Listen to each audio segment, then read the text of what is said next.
गुरुब्रह्मा गुरुविष्णु गुरुदेवो महेश्वरा गुरु साक्षात्। 85 মিনিট। আর এই সময়সীমার মধ্যে একজন ডাক্তার ছিলেন জীবন আর মৃত্যুর মাঝখানে। চিকিৎসা বিজ্ঞানের পরিভাষায় যাকে বলা হয় ক্লিনিক্যাল ডেথ, সেই অবস্থা থেকে ফিরে এসে তিনি দাবি করেছিলেন তিনি এমন এক বাস্তবতা অনুভব করেছিলেন যা আমাদের ত্রিমাত্রিক জগতের নিয়ম মানে না। তিনি বলেছিলেন, আমি কোথাও যাইনি, কিন্তু সব জায়গাতেই ছিলাম। এটা কোনো কল্পবিজ্ঞানের গল্প নয়, এটা এক চিকিৎসকের নিজের দেওয়া বর্ণনা। তার সেই 85 মিনিটের সে অভিজ্ঞতা প্রমাণ করে না যে আত্মা শরীর ছাড়ে, কিন্তু প্রশ্ন তোলে, চেতনা কি শরীরেই আটকে থাকে? মৃত্যু যদি একটা দরজা না হয়ে একটা পর্দা হয়, আর যেটা সরে গেলে আমরা দেখি বাস্তবতা আমাদের ভাবনার চেয়েও অনেক বড়। শুনতে থাকুন স্পিরিচুয়াল অদৃশ্য জগৎ। স্বর্গ নয়, নরকও নয়, যন্ত্রণা নয়, আনন্দও নয়। 85 মিনিট ক্লিনিক্যালি ডেড অবস্থায় তিনি অনুভব করেছিলেন এক অন্য বাস্তবতা যা আগে কেউ করেনি। তিনি অতিক্রম করেছিলেন ত্রিমাত্রিক স্তরকে, পৌঁছে গিয়েছিলেন এমন এক মাত্রায় যা বর্তমানে কল্পবিজ্ঞানেই সম্ভব। আর আজকের এই আলোচনা তার সেই অভূতপূর্ব অভিজ্ঞতা নিয়েই। এই ভিডিওতে আমরা এমন কোনো দাবি করব না যা প্রমাণিত সত্য বলে চাপিয়ে দেওয়া যায়, বরং আমরা শুনব একজন ডাক্তারের নিজের অভিজ্ঞতা, দেখব নিয়ার ডেথ এক্সপিরিয়েন্স বা এনডি গবেষণা এই ধরনের অভিজ্ঞতাকে ঠিক কিভাবে দেখে। যার কথা বলছি সে মানুষটা একজন ডাক্তার।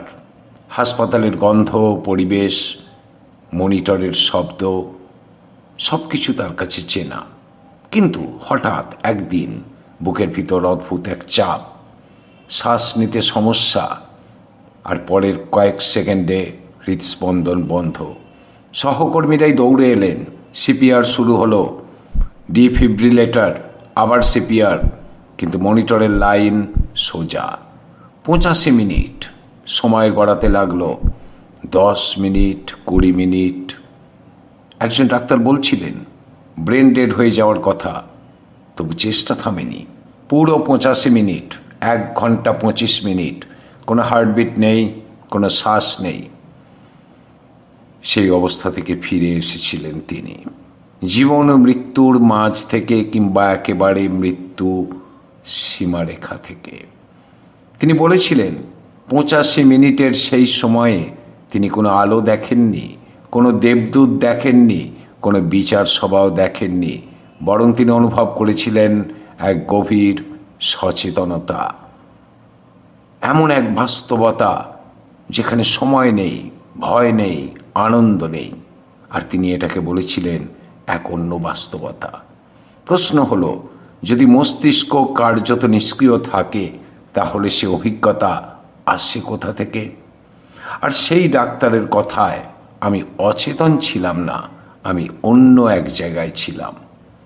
তাহলে তিনি কোথায় ছিলেন? প্যাম রেনল্ডস, ইভেন আলেকজান্ডার, এমনকি আধুনিক AWARE গবেষণাতেও কার্ডিয়াক অ্যারেস্টের সময় এমন অভিজ্ঞতার বর্ণনা পাওয়া গেছে যেখানে মানুষ, অর্থাৎ যিনি সে অভিজ্ঞতা অর্জন করেছিলেন। And then behind Anthony and to my right, the light started to appear. And that's when I realized that this was death. This was my death. And Anthony was there to take me home. The light started off as this shimmer, and then it grew. There's no way you can describe it. It is the most profound, most unconditional love. Operation theatre, চিকিৎসকদের কথোপকথন, এমনকি নির্দিষ্ট কিছু ঘটনা সঠিকভাবে মনে রাখতে পেরেছেন। বিজ্ঞান কিন্তু এগুলোকে প্রমাণ বলেনি। আবার উড়িয়েও দেয়নি, কেননা এগুলো আমাদের একটা কথাই মনে করিয়ে দেয়, চেতনা সম্পর্কে আমরা কিন্তু এখনো সব জানি না। আমরা যাকে মৃত্যু বলি সেটা কি সত্যি শেষ, নাকি শরীর বন্ধ হয়ে গেলে, ধ্বংস হয়ে গেলে চেতনা খুলে দেয় অন্য এক দরজা? তাহলে কি মৃত্যু একটা পর্দা? তাহলে 85 মিনিটে ঠিক কি অনুভব করেছিলেন সেই ডাক্তার? কেন তিনি বলেছেন এটা স্বর্গও নয়, নরকও নয়? এটা কি মস্তিষ্কের শেষ বিভ্রম, নাকি চেতনার এমন এক স্তর যেখানে আমরা সবাই একদিন পৌঁছব? আজ সেই প্রশ্নের উত্তর খুঁজতে আরেকটু গভীরে যাই। দেখতে থাকুন স্পিরিচুয়াল অদৃশ্য জগৎ। প্রথমেই বলে দিই, এই 85 মিনিট আসলে কি? প্রথমে এই ভুলটা ভাঙা দরকার। এই সময়টাকে চিকিৎসা বিজ্ঞানে বলা হয় রিভার্সেবল ক্লিনিক্যাল ডেথ, যেখানে হৃদযন্ত্র থেমে গেলেও সেলুলার ডেথ এখনো শুরু হয়নি। এই অবস্থায় সাধারণত 3 থেকে 6 মিনিটের মধ্যেই মস্তিষ্কে স্থায়ী ক্ষতি শুরু হয়। বিরল কিছু ক্ষেত্রে বিশেষ চিকিৎসা ব্যবস্থায় এই সময়সীমা বাড়ানো যায়, আর এই ডাক্তার ঠিক সেই সীমার মধ্যেই পড়েছিলেন। ডাক্তার নিজে কি বলেছেন? তিনি বলেছেন, আমি অচেতন ছিলাম না, আমি ঘুমিয়েও ছিলাম না, আমি যেন কোথাও একটা ছিলাম। তিনি কোনো দৃশ্যের কথা বলেননি, কোনো আলো, টানেল বা আত্মার কথাও নয়। তিনি বলেছিলেন সময় যেন ভেঙে গিয়েছিল এক মুহূর্ত, আর একসঙ্গে সব কিছু ঘটছিল। তিনি এটাকে তুলনা করেন একটা নন স্পেটিয়াল অ্যাওয়ারনেসের সঙ্গে, যেখানে আমি আর পরিবেশ আলাদা ছিল না। এটা কিন্তু স্বপ্নের মতো নয়, কেননা স্বপ্নে আবেগ থাকে, আর এখানে ছিল আবেগ শূন্যতা, একটা নিরপেক্ষতা।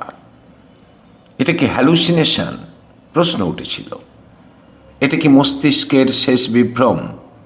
বিজ্ঞানীরা বলেছেন হ্যালুসিনেশন হওয়ার জন্য মস্তিষ্কের নির্দিষ্ট অংশকে সক্রিয় থাকতে হয়, কিন্তু এখানে ইইজি রিপোর্ট অনুযায়ী মস্তিষ্ক কার্যত বন্ধ। তাই কেউ কেউ বলেছেন এটা হতে পারে মেমোরি রিকনস্ট্রাকশন, অর্থাৎ পরে মস্তিষ্ক অভিজ্ঞতাটা বানিয়েছে। কিন্তু সমস্যা হলো এই ডাক্তার এই ঘটনার পর এমন কিছু তথ্য বলেছেন যেগুলো তার জানার কথা ছিল না, জানতেনও না। আর ঠিক এই জায়গাটাতেই বিজ্ঞানের সামনে একটা প্রশ্নচিহ্ন আসে। অন্য নিয়ার ডেথ কেসের সঙ্গে মিল রয়েছে, কেননা এই অভিজ্ঞতা কেবলমাত্র এই ডাক্তারের একার নয়। প্যাম রেনল্ডস, যিনি দীর্ঘক্ষণ জীবন ও মৃত্যুর মাঝে ছিলেন, জীবনের শেষ সীমারেখায়, তিনি বলেছিলেন তিনি অস্ত্রোপচারের যন্ত্র দেখেছিলেন। আর ডক্টর ইভেন আলেকজান্ডার বলেছিলেন তিনি এমন এক বাস্তবতায় ছিলেন যেখানে যোগাযোগের জন্য কোনো ভাষার প্রয়োজন ছিল না। অ্যাওয়ার গবেষণায় দেখা যায় কিছু মানুষ কার্ডিয়াক অ্যারেস্টের সময় পরিবেশগত তথ্য সঠিকভাবে মনে রাখতে পেরেছেন। আর সব কেসগুলোতে একটা মিল লক্ষ্য করা গেছে, এই যে অভিজ্ঞতাগুলো তারা লাভ করেছিলেন বা অর্জন করেছিলেন সেগুলোর কোনোটাই ধর্মভিত্তিক নয়, বরং চেতনা কেন্দ্রিক। তাহলে প্রশ্ন ওঠে, চেতনা কি শুধু মস্তিষ্কের ফল, নাকি মস্তিষ্ক শুধু চেতনার একটা মাধ্যম? 85 মিনিটের সে অভিজ্ঞতা আমাদের কোন দিক ইঙ্গিত করছে? ডাক্তার বলেছিলেন তার অভিজ্ঞতায় কোনো গ্যালাক্সি ছিল না, কোনো মহাকাশ ছিল না। দেখুন, আমরা যে জগতে বাস করি তা ত্রিমাত্রিক, দৈর্ঘ্য, প্রস্থ, উচ্চতা। কিন্তু তিনি বলেছিলেন সেই অবস্থায়, অর্থাৎ তার সেই অবস্থায় ত্রিমাত্রিক ধারণাটাই অর্থহীন হয়ে গিয়েছিল। এটাকে কল্পবিজ্ঞানের মতো শোনালেও আধুনিক পদার্থবিজ্ঞানেও এর ইঙ্গিত পাওয়া যায়, যেখানে বলা হয় আমরা হয়তো একটা বৃহত্তর বাস্তবতার কেবলমাত্র একটি স্তরেই বাস করছি। ডাক্তার বলেছিলেন আমি কোথাও যাইনি, বরং মনে হচ্ছিল আমি সব জায়গাতেই ছিলাম একই সঙ্গে। বিজ্ঞান বলে চেতনা মস্তিষ্কের ফল, কিন্তু একই সঙ্গে বিজ্ঞান এটাও স্বীকার করে চেতনার উৎপত্তি এখনো পুরোপুরি অজানা। নিউরোসায়েন্স জানে মস্তিষ্ক কোথায় কখন কি করে, কিন্তু জানে না কেন অভিজ্ঞতা জন্মায়। আর এই জায়গাটাকে বলা হয় হার্ড প্রবলেম অফ কনসিয়াসনেস। এই ডাক্তার Pam Reynolds, doctor Eben Alexander, এরা কেউই বলেননি এটাই চূড়ান্ত সত্য। তারা শুধু বলেছেন আমাদের কাছে বিষয়টা ধোঁয়াশা। Most of us are taught that the mind is what the brain does, that all our thoughts, our feelings, our perceptions, our memories are all created by the brain. However, that's not the whole story, and we have hundreds and hundreds of experiences that occur during a cardiac arrest or deep anesthesia when we know the brain is not capable of functioning well enough to create complex thoughts and feelings and memories. Most near-death experiencers say that in the near-death experience, their senses were incredibly heightened, and they often report hearing sounds they'd never heard on Earth and seeing colors they'd never seen before. And when they come back, they don't know how to describe these things because there aren't words for them to describe them. One person said to me, it's like trying to draw an odor. অনেক প্রশ্নের উত্তর আমরা পাইনি। বিজ্ঞান অনেক প্রশ্নের উত্তর দিতে পারবে না যে অভিজ্ঞতাগুলো আমরা অর্জন করেছি। আর সবচেয়ে আশ্চর্যের বিষয়, এই ডাক্তার স্বর্গের কথা বলেননি, নরকের কথাও না। তিনি বলেন সেখানে বিচার ছিল না, পুরস্কার বা শাস্তিও নয়। আর এই কারণেই তার অভিজ্ঞতা ধর্মীয় অভিজ্ঞতার সঙ্গে মেলে না, বরং মেলে একটা নিরপেক্ষ চেতনার স্তরের সঙ্গে, যেখানে ভালো নেই, মন্দ নেই, আলো নেই, অন্ধকার নেই, আছে শুধু অস্তিত্ব। তাহলে এই 85 মিনিট আমাদের কি শিক্ষা দেয়? এই 85 মিনিটের অভিজ্ঞতা প্রমাণ করে না আত্মা শরীর ছাড়ে, কিন্তু প্রশ্ন একটা তোলে, চেতনা কি শরীরেই আটকে থাকে? হয়তো এই ডাক্তার ভুল বলেছেন, হয়তো এটা মস্তিষ্কের শেষ প্রতারণা, কিন্তু যদি তিনি ভুল না হন, যদি মৃত্যু একটা দরজা না হয়ে একটা পর্দা হয়, আর যেটা সরে গেলেই আমরা দেখতে পাই বাস্তবতা আমাদের ভাবনার চেয়ে অনেক বড়, এই প্রশ্নের উত্তর আজ নেই।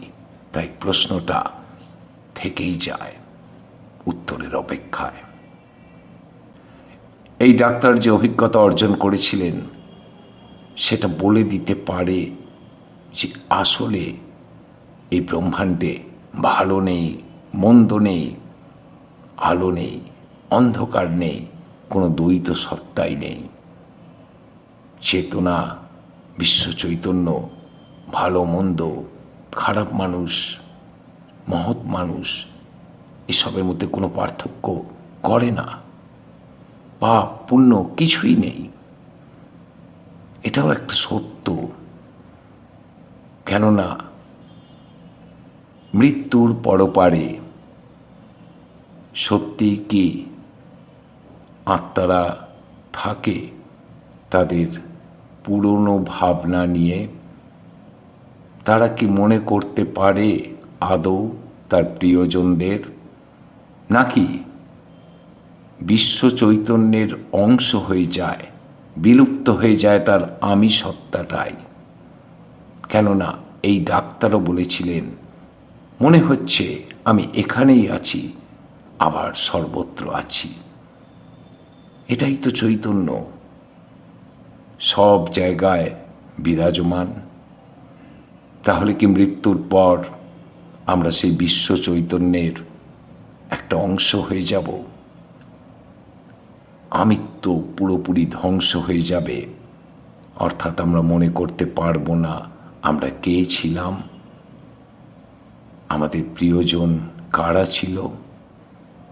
প্রশ্ন উঠছে, নানা ধরনের মৃত্যুর প্রাক মুহূর্তের অভিজ্ঞতা আর এনডি অভিজ্ঞতা থেকে নানা প্রশ্নের জন্ম হচ্ছে, কিন্তু সঠিক উত্তর আজও আমাদের জানা নেই।